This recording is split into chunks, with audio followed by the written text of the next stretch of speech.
Seega, kui meie teadlased otsivad paralleeluniversumid, siis jah, loomulikult need on olemas. Muud moodi me ei saakski olla. Ja kui meil on paralleeluniversumid, siis mis meil veel peab olema? Paralleelgalaktika, paralleelväike, paralleelplaneet, paralleelmina. Kus asub paralleelmina? Seal. Et paralleelmina jookseb 90-kraadise nurga alt siit meist läbi. Ja paralleelmaa on siin selle planeedi info väljas sees. Ta on 90-kraadise nurga alt meist. Kogu reaalsus jookseb 90-kraadise nurga alt siit läbi. Kogu aeg. Ja paralleelmina elab, jookseb, kargab, hüppab, sööb, magab, teeb kõike meiega koos. Aga lisaks sellele, et meil on paralleelminasid, meil on tohutul hulgal tõenäosusminasid. Seega lihtsalt paralleeluniversumitele tulevad lisaks ka tõenäosusuniversumid, mis on erinevatel ajavektoritel. Ma võib-olla pärast unustan ära, ma kiirelt küsin, et kas te olete kuulnud kindlasti midagi eelmistest eludest? Tulevastest eludest? Kus need on? Millal nad eksisteerivad? Samaaegselt. Korraga. Nad ei saa, eelmine elu ei saa olla ära lõppenud ja tulevane elu ei saa alles tulla. Kõik saavad olla samaaegselt. Nad on erinevatel ajavektoritel, erinevatel nurkadel, erinevatel sagedustel pidevalt. See, kui ma keeran powerit reedele, see ju ei tähenda, et Sky Plus enam ei ole või et Uno raadiot enam ei ole. No kogu aeg. Mis sagedused ennast häälestab? Minu teadus on lihtsalt lokaliseerunud praegu siia partikumi poolde, tihedus 1, dimensiooni 1, 2, 3 ja siin ma kogen ennast. Aga kogu see tegevus käib siin samaaegselt, planetaarselt, kosmiliselt, inimese struktuurselt, et see on see põnev asi ja paraku meil see New Age'i pool siin ju soorab nendes eelmistes eludes ikkagi minnakse ja rännatakse ja tehakse ja otsitakse ja kõik see enesearenduse pool ja see on kõik väga tore, aga jääb mõistmata see, et ei suudeta lahti seletada, mis see aeg siis lõpuks on. Defineerime aeg. Aeg on suhteline ja aeg on kogu aeg olemas. Tegelikult on aeg informatsioon. See, mida ma näen, see kõik aeg on täis. Palju ma ajale pihta saan. Ja nüüd sõltub sellest, kas mul on aega vähe või mul on aega üle. See sõltub sellest, palju mul energiat liigub kehast läbi. Meie oleme siin Q1, harmonic universe, harmooniline universum 1, tihedus 1. Saab olla ka tihedus 2, saab olla ka tihedus 3, saab olla tihedus 4, saab olla tihedus 5. Me elame 15-dimensioonilises ajamaatriksis. Palju oli ajamaatrikseid ühes domeenis? 1728. 12 korda 12 korda 12. Ja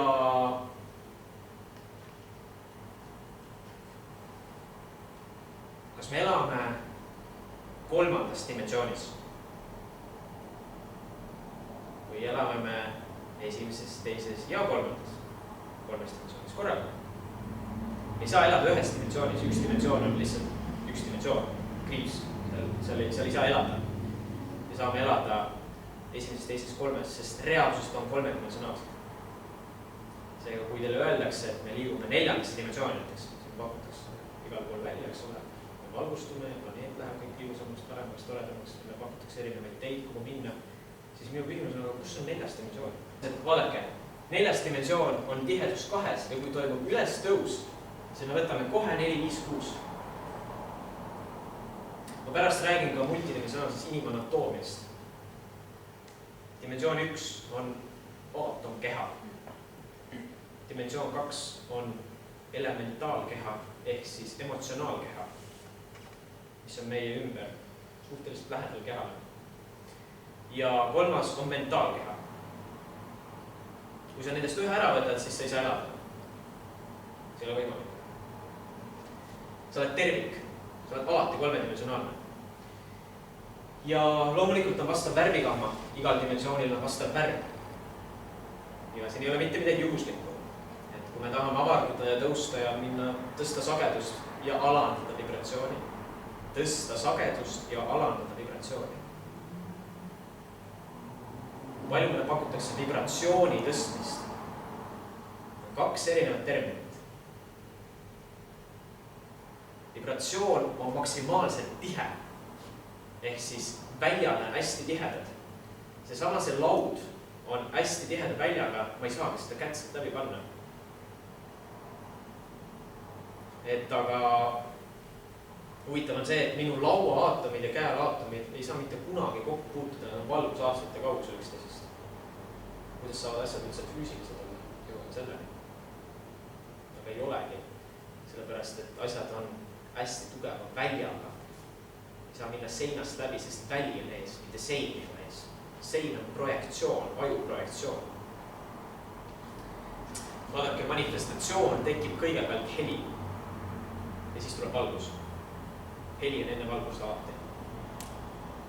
Näiteks kui ma vaatan teile otsa, siis minu aju ja närvi impulsid saavad kõigepealt helilise signaali. Ja nüüd käbin ääre projetseerib selle valguseks. Ja nüüd ma siis tutvun teie kujutusega. Seega heliväljad, seal ei ole ka sellist füüsilist eluvormi. Ikka on, et igast peas on mõtted, on, et mida mõtleb päike või planeet või universum, mida mõtleb, mida ta teeb? Kas tal on igav? Kas saab üldse olla igav? Üldse kuskil? Miks meil on vahest öeldakse, mul on igav? Need on need küsimused. Ja nüüd, loomulikult, kõik on seotud. See Katara-kuu on seotud kogu selle 15-dimensionaalse ajamaatriksiga, seega, mis ma näitsin. See võrdub see ja see võrdub see. Ja siin on ilusti näha. Minu küsimus, kas tihedus ühes saab minna veel tihedamaks?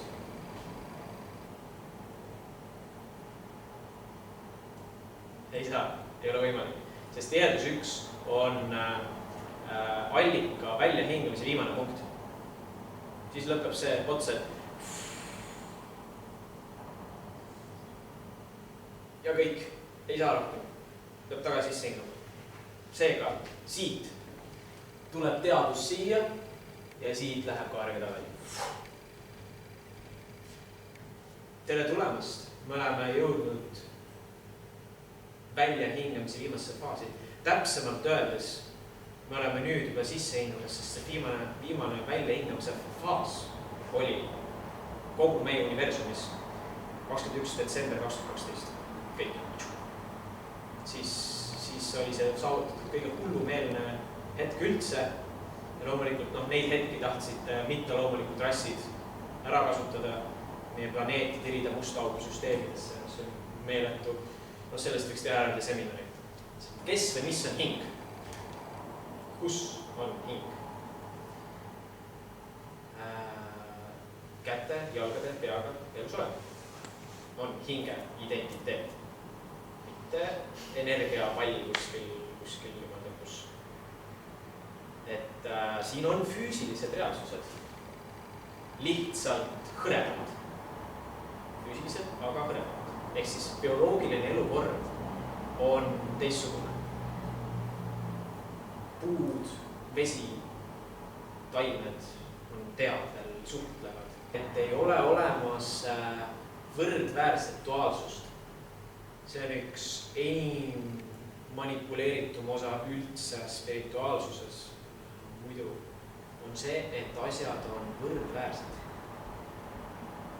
Mis on võrdväärsuse kõige levinum sümbol?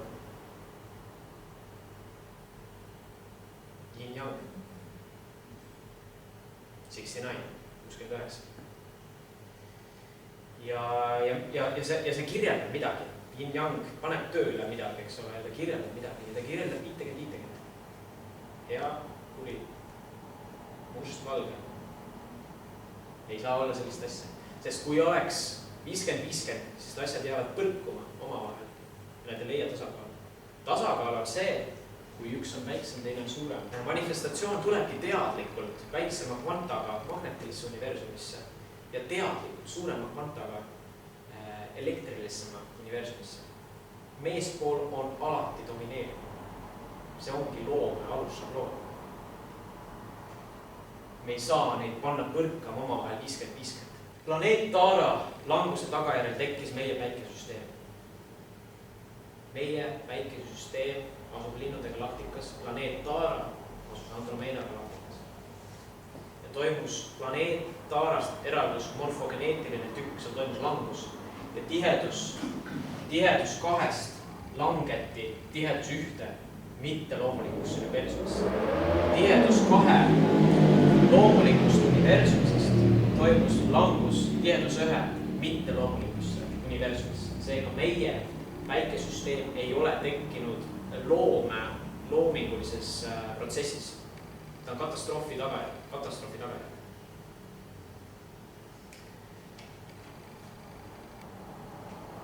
Mis siin toimub?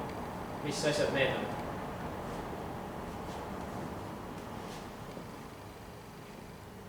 Planeedi teljed.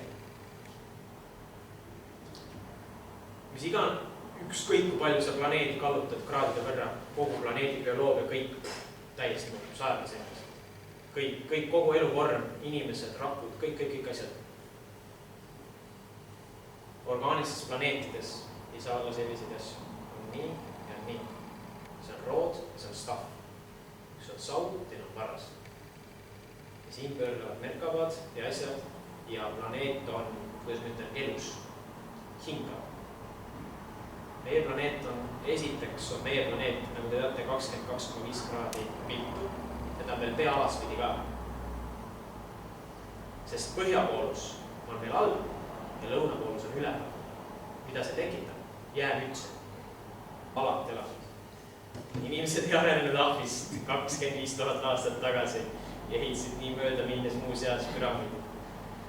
See ei ole võimalik. Aga see on täielik mess, täielik segadus. Pluto paneb kuskil kaartes oma teed pidi. Esiteks planeedid peaksid tiirama kõik sünkroonis üksteisega, kõik kindlatel vahemaadel. Elu ei käi ju nendes praktiliselt üldse, okei, teistel sagedustel mingisugused elud käivad. Mis asi kuu on? See on, kus see siia sai? Kuu on ju spaceship, toodud siia konkreetselt. Ja kuu mõjutab meie vett ja DNA-d ja kõike ja tõusud ja mõõnad ja kuu on nagu selline, kuu teeb koostööd Saturniga, sest Saturn on see, kus tulevad kõige karmimad anorgaanilised energiat ja mõjutavad meid siin, mida siis need illuminaadid siin nagu kasutavad. Ja me sünnime siia, kehastume siia, kellegi lasteks ja me ei mäleta mitte midagi. Mitte midagi. On suur, lai kosmos, kõike täis, elu huhiseb igal pool ja me ei mäleta mitte midagi. Kuidas on see võimalik? Osad muidugi mäletavad ja toovad selle mälu natukene mingisuguse kaarega enda sisse ja kuidagi on kontaktis nende asjadega väga väiksel määral.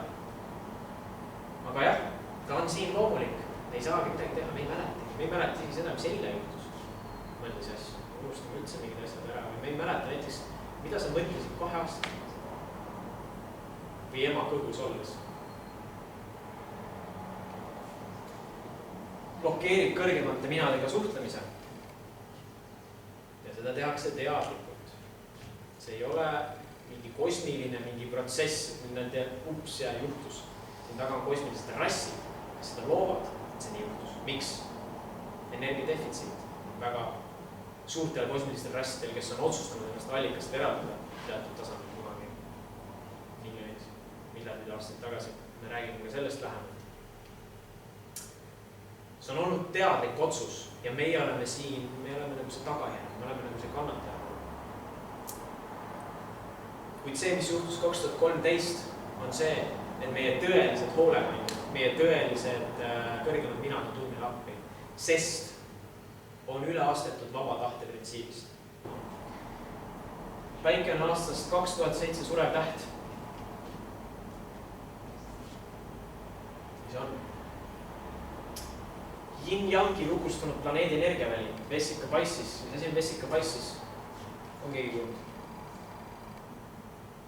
Väga mitte, okei. Sellest me räägime, mis asi on vessikaspass. Kas sellist joonist olete kunagi näinud? Et planeedi ümber on siuke asi, energiaväli võre.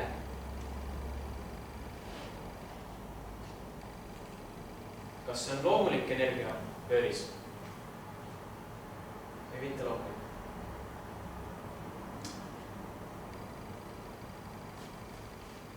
Poison Apple on see.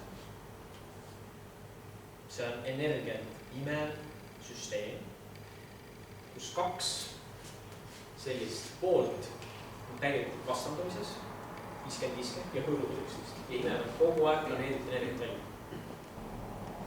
Kõige olulisem asi üldse on isiklik elu.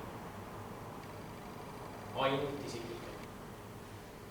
Iga päev, mida te mõtlete, iga päev, mida te välja ütlete, mida te teete, see viib teid täheväärtust edasi. Te võite teada, mis tahes, te võite lugeda sadu raamatuid, kõike. Kui teie isiklik elu ei peegelda seda, mida te teate, siis tekibki molekulaarne tihenemine.